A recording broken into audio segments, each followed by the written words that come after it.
217 Recovery Podcast. Welcome to today's episode. It is Sunday, 25th of August, 2019. My name is Corey Winfield.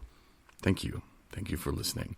Maybe your friend told you, hey man, there's this cool podcast. It's about recovery. You got to check it out. Well, we appreciate it. So if this is your first time listening, welcome. Normally Ryan's with me. Sometimes Matt's with me. Sometimes Anna's with me. Sometimes Anna and Ryan are with me. It varies. But right now, I'm solo. Nothing wrong with that. My name is Corey Winfield. Just a rundown of who I am. I am in recovery. And to me, that means I have not had a drink since the 15th of December, 2018. It means that I've been living sober. No alcohol, no weed, nothing. And life is getting better and better each day. I used to be in radio broadcasting. I had 20 years experience of that. I have worked in Benton Harbor, Kalamazoo, San Antonio, Dallas, Fort Smith, Arkansas, and Fayetteville, Arkansas. So doing the talking thing is something I'm pretty used to. Ryan, he comes from the Great North, way up there by Canada. Not Canada, but by Canada. And he talks funny. But he's a great guy. So if this is your first time listening, maybe you can listen to some other podcasts after this one, kind of get a feel for Ryan. And then Matt, he'll pop on from time to time. Matt's more of a writer, and you can read his blog at 217recovery.com/Matt. Just for some weird reason, make sure it's a small M. Do a big M and it's boop, not going to pop up. Also make sure you use Google Chrome. Again, not sure. I don't know. That's just the way it is. I'm not going to get into it right now. And then Anna comes from around Ann Arbor, not Ann Arbor, but around there. And she's pretty cool too. And she wears her heart on her sleeve, and she opens up every day with the daily anagram. Or gratitude. I can't even say it right now. It's a list about gratitude, and that helps her stay sober. So check out her blog as well, 217recovery.com/Anna. My name is Corey, and like I said, not new to the broadcast world, but new to podcasting. Well, I wouldn't say new, because we started this in April, but when I was in my last treatment center, I was told before I went, what's it going to take to keep you sober? What's it going to take, Corey, for you to not drink again? And I thought about it. I thought about it, and I realized, okay, well, I got to do something that gives me purpose. What could give me purpose? I love helping people. And when I talk about my career in radio, like I might mention every once in a great while something that happened that was kind of funny, but normally, I'll mention, like the food drive that I started in Fort Smith, hometown holiday food drive. And we raised enough to feed like 20,000 people or something like that. It was crazy. So we started that, so I know how to start things. And I don't think it's around anymore, unfortunately, because I don't know, the guys that were there at the stations after me just were not into it, but I'm into it. And those things matter, man. I've been at a car dealership on a Saturday, if you hear on the radio, like, come on down, buy a car. Well, I was at one. It was in Poto, Oklahoma, and the place was called Car-Mart. Or no, it might have been in Brad Fenton. Regardless of the place, I was there. And it was a Saturday, and I remember I was like really hungover probably. No, I was. And this guy came up, and he brought his kids because they had free hot dogs. And you're supposed to just get like one or two, and this guy's just grabbing tons of them. And the kids come up and they're grabbing tons of them. And I looked at the sales guy and I was like, what's up with this? He's not really saving any for anybody else. And the sales guy kind of looked at me. He's like, that's okay, man. He's like, that's kind of part of the reason why we do this. I was like, what do you mean? And he's like, well, we don't really need to sell any more cars. We would like to, but it's not about selling cars. This is more like, we're feeding the people that need it. But they just didn't want to like say, hey, come out, and because then they wouldn't come out, if like, hey, come out and we're going to feed everybody this weekend. and buy a car. That sounds better than, hey, are you like poor? Are you starving? If you can't feed your children, get down here. So they didn't want any credit for it, but it just kind of like, wow. And once I started getting more involved in the area in Fort Smith and the surrounding area in Oklahoma too, it was just sad. Like kids would go home and they started, and this is really sad, they started a backpack program. And they would put food in the backpacks and send them home with the kids. Because they knew that if they would just give the kids food, the parents would eat it. The parents would do something with it. So if they put it in the backpack, they knew the parents wouldn't even look in it. They wouldn't say, hey, give me your bag. Let me look at your grades. They wouldn't.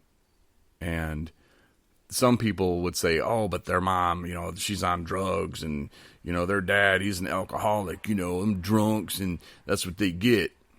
These are kids, man. The kids can't help it. The kids just want to eat. So they would pack these backpacks full of food and send them home, and the kids would bring the backpacks back on Monday. And it was crazy.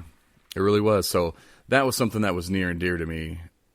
So I started the Hometown Holiday Food Drive, and deep down I wish it was still going, but I don't know, those people at least got some help while I was there. But I started feeling, though, the same thing about what's it going to stop, what's it going to keep to maintain my sobriety.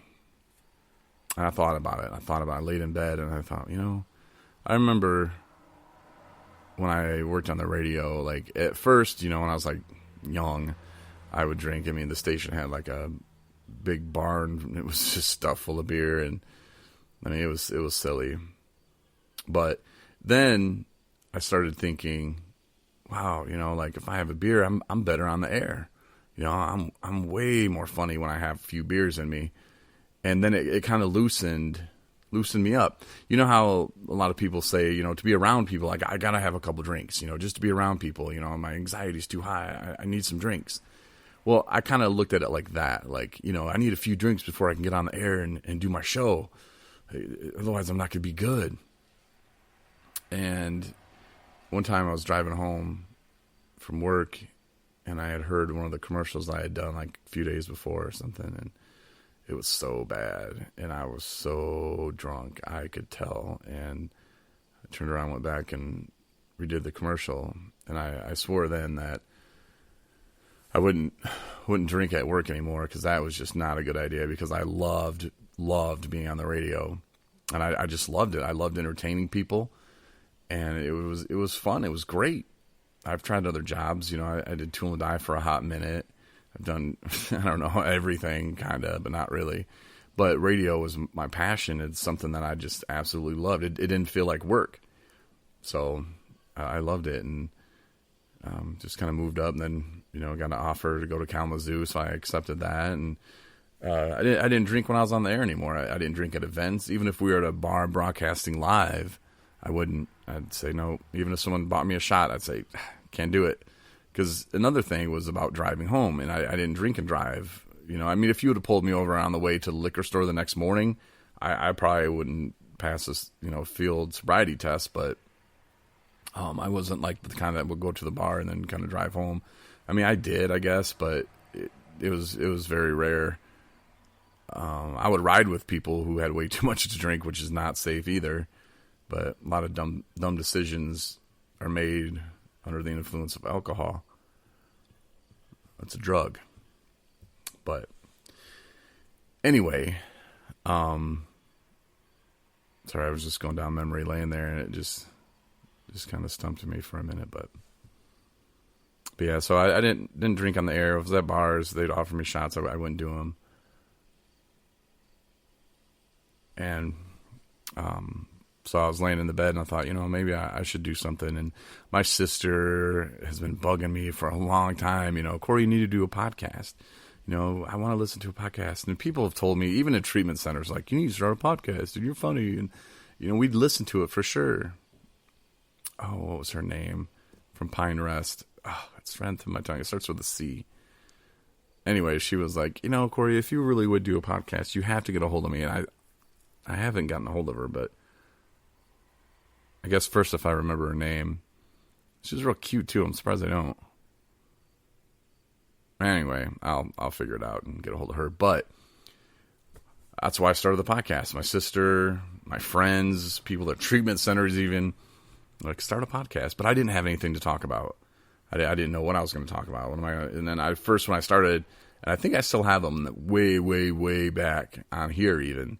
Like, you can go back to the beginning and listen to, I think it was before I went to treatment, like January 3rd or 4th. I don't know. I was just messing around and thought, I'll start it up.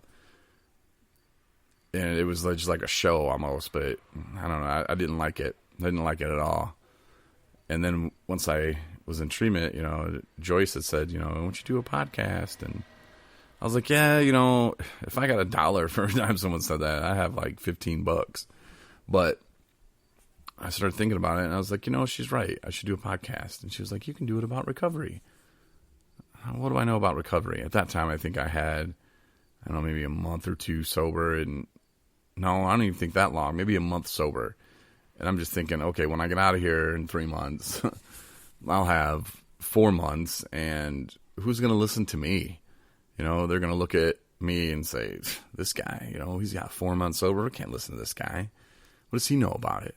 Well, actually, I know quite a bit about it. It's been a 4-year struggle for me, from almost dying, liver shutting down, kidneys shutting down, doctors looking at me saying, yeah, you're going to die. You don't understand the severity of the situation. Yeah, I know a lot about it. And then thinking, I don't need AA. I don't need any kind of therapy. I'll just not drink anymore. And then, 4 or 5 months later, after I almost died, boom, drinking again. I know a lot about it, man. I've went through it. I put everybody that I love through hell and myself through hell. And it took a lot for me to come out the other side. And this time it's going well. I can't get too cocky though. I know that. But at the same time, I got to believe that I'll never drink again. I have to have that mentality. Otherwise, it's just no good. I'm not going to walk around afraid all day like, I can't do this, or, I can't do that. I just have to. Sorry, Matt just walked in. What's up, Matt? What's up? What are you doing? A little podcast. Oh, yeah? Yeah. Okay, man. So if I walk around with that mentality of, I can't, maybe I could never say I'm never going to drink. Well, I just said it. I'm never going to drink again. What about thinking about the positive? What about moving forward? Some programs and some people, they're like, well, let's think about the past and all the bad stuff you did. Okay, like, I already thought about this. I processed it. I'm good with it. I'm moving forward. What am I doing next?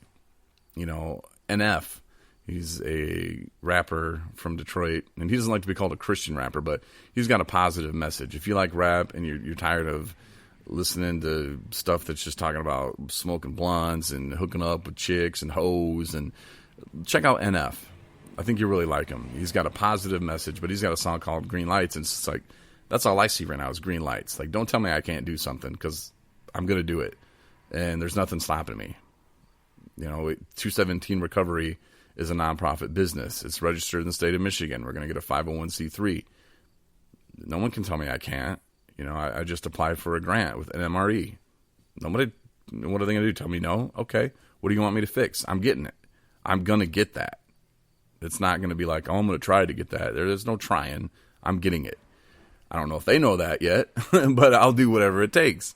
I'm not going to take a no, because there's no time for that. There's no point in that. They have funds for people to start recovery communities, and that's what I'm doing. I'm not going to take the money and put it in my pocket. I'm not going to buy a boat.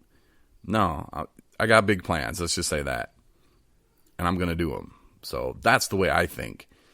If you can't wrap your mind around something that will keep you from using, if you can't find that positivity, just take a minute. It's there. There's something that you're good at. I was good at radio. So that's what kind of leaned me to that direction, because I know I can use this as a tool to help people, and that in turn helps me. Now, maybe you're good at building houses. See if you can fix up the church. Start there.